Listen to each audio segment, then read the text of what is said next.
Japan Makes Me Scared, a podcast to the chilling realm of Japanese horror stories. My name is Junpei, and I will invite you to the mysterious world of Kaidan, exploring spine-tingling experiences that have haunted Japan.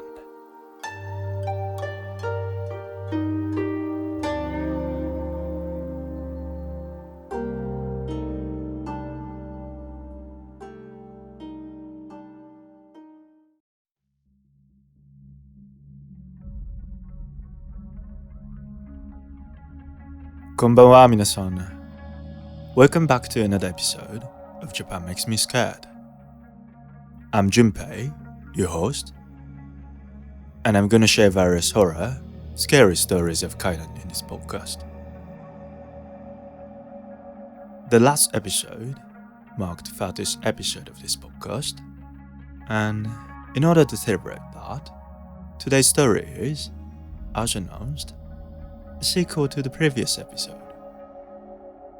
In episode 30, I talk about Inunaki Tunnel, also known as the most scary haunted place in Japan, and history and incidents that led to it being called so.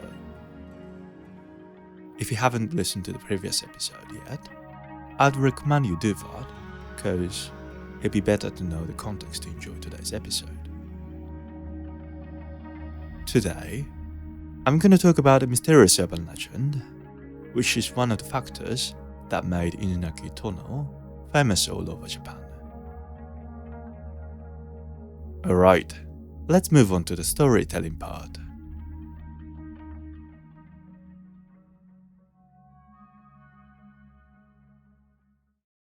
Episode 31, Inunaki Village.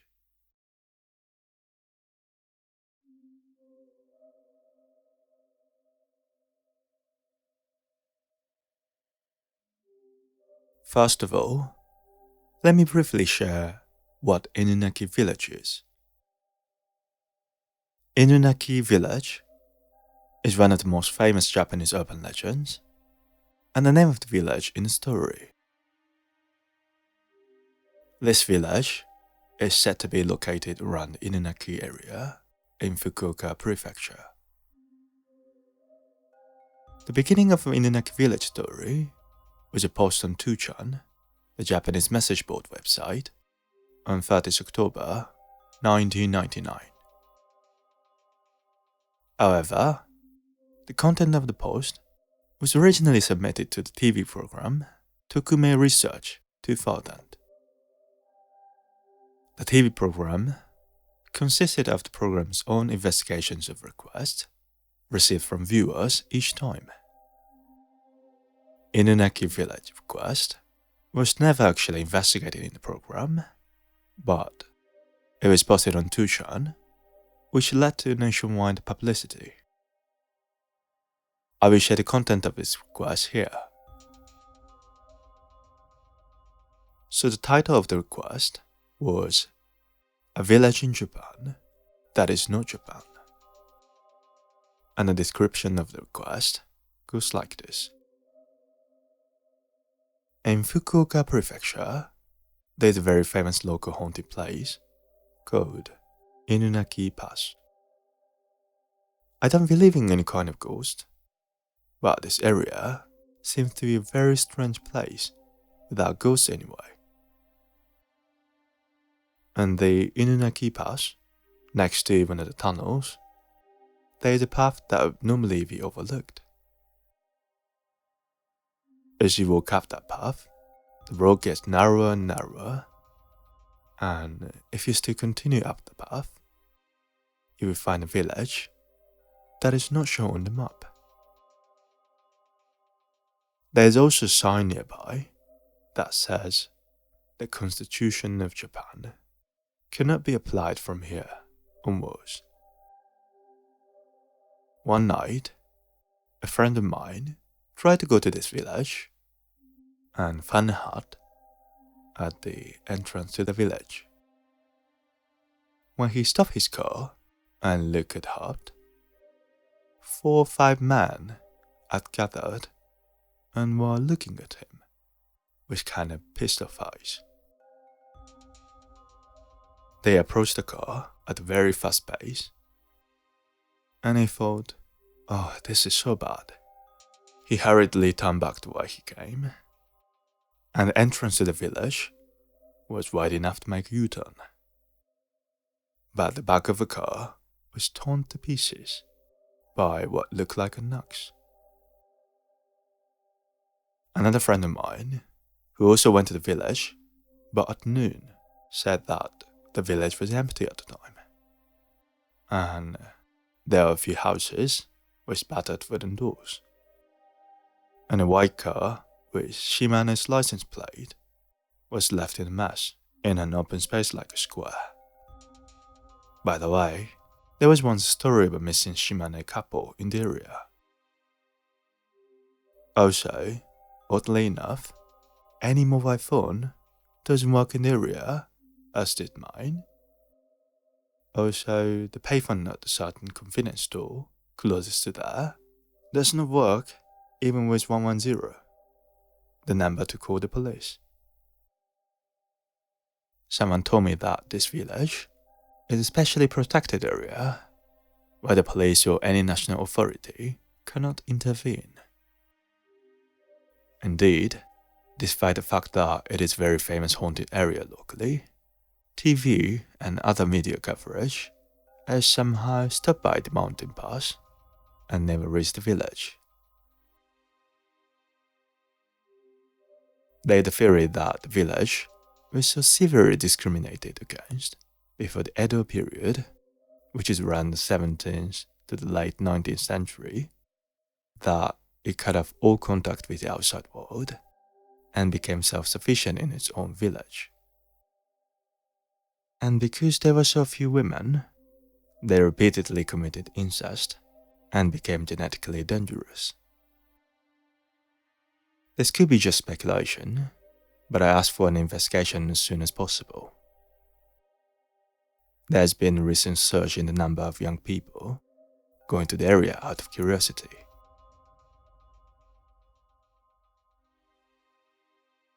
So this was an initial post about Inunaki Village. After this post, there have been several posts from those who claim to have had some scary experiences related to the village. And it became an urban legend that is still ongoing even today. But actually, after discussion for many years, now the majority believe that Inunaki Village is just an urban legend that is probably only a rumor. Here are some of the factors that led to the formation of this urban legend. The first one is Inunaki Tunnel's popularity as a haunted spot. As mentioned earlier, the urban legend of Inunaki Village spread through the internet after 1999. However, long before that, the Inunaki area had a nationwide famous haunted place called Inunaki Tunnel. Inunaki Tunnel, or more precisely, the old Inunaki Tunnel, was an abandoned tunnel that fell into disuse when the new Inunaki Tunnel was opened in 1975.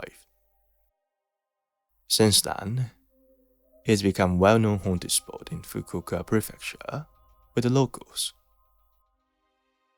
In 1988, a murder took place near the tunnel, which, also because of its brutality, was widely reported nationwide and became known throughout Japan. By the way, I had a deep dive talk about Inunaki Tunnel in the previous episode, so please check it out if you haven't yet.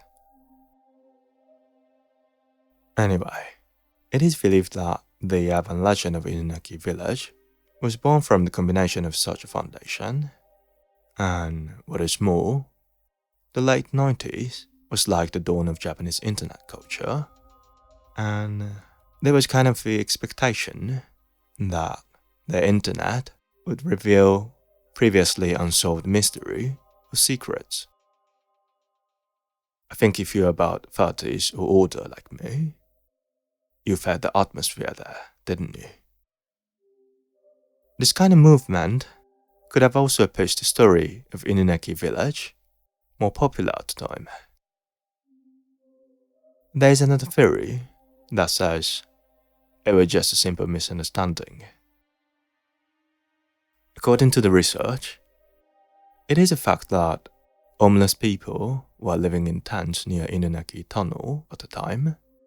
Plus, it is also said that in summer, people used to walk around the area with sickles in order to use pit vipers or other medicine. As Inunaki Tunnel was a haunted place visited by many people, it is possible that these people saw the homeless and the pit viper hunters, and their appearance led to the image of the villagers of Inunaki. Another possible factor is the real Inunaki Village in history. There used to be a village called Inunaki Village in the Inunaki area. The village existed for about 200 years from the end of the 17th century and has a history of merging with other villages in the area. The area where the village once stood was largely sunk in water by the completion of the Inunaki Dam in 1994 and no longer exists. As you might have noticed, the name of Inunaki Village sounds closer to Inunaki Village, but obviously as a fact in history, it wasn't like what the urban legend story tells, like crazy people there, or some history of discrimination. But it is still possible that this history may have been derived to form the basis of the legend of Inunaki Village.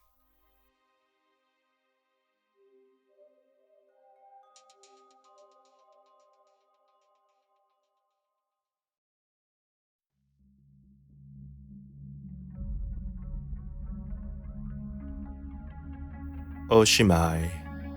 Thank you very much for listening to the story. Hope you like it. It's been decades since the urban legend of Inunaki Village was first introduced to the public. And I share some theories in the story which support the idea that the village doesn't exist. But to make it simple, just think about all this technological development since then. For example, you can just use any map application and get a photo from satellites about the sky. Then many people honestly believe in the science rather than some kind of conspiracy stuff behind the urban legend. But even so, there's still no end to the number of people who come looking for this village around the Inunaki area. You know, the feeling like it probably doesn't exist, but just in case it does. This exciting feeling is quite common with urban legends in general, and ultimately, it is a natural human emotion that cannot be denied. And obviously, I'm also the one who's been stuck with this idea. Anyway, do you have any thoughts on this story? I've got a Discord channel where anybody can join and share thoughts and theories. Of course, I'll be there as well. I'm gonna leave the link in the description, so please join and enjoy the interaction if you would. Also, I've got my own website, japanmakesmescared.com, where you can find a transcription of the story, more detailed information about the episode topic that I couldn't get to in the podcast, and more visual images related to the episode as well. To reach my website, you can simply type Japan Makes Me Scared in your browser, or check the link in the description. Just one more thing, this podcast, Japan Makes Me Scared, is available on almost all popular podcast platforms, like Spotify, Apple, YouTube, or Amazon Music. Also, if you push the follow button on the app of your choice. First of all, for me, it will be a huge support and motivation. And for you, you will not miss notifications for future episodes. So please consider following my podcast as well.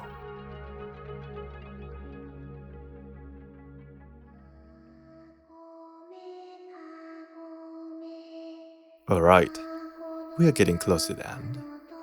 So let me say one thing. Arigatou gozaimasu again for listening to my podcast, Japan Makes Me Scared. And sayonara for more chills and thrills next time. Bye.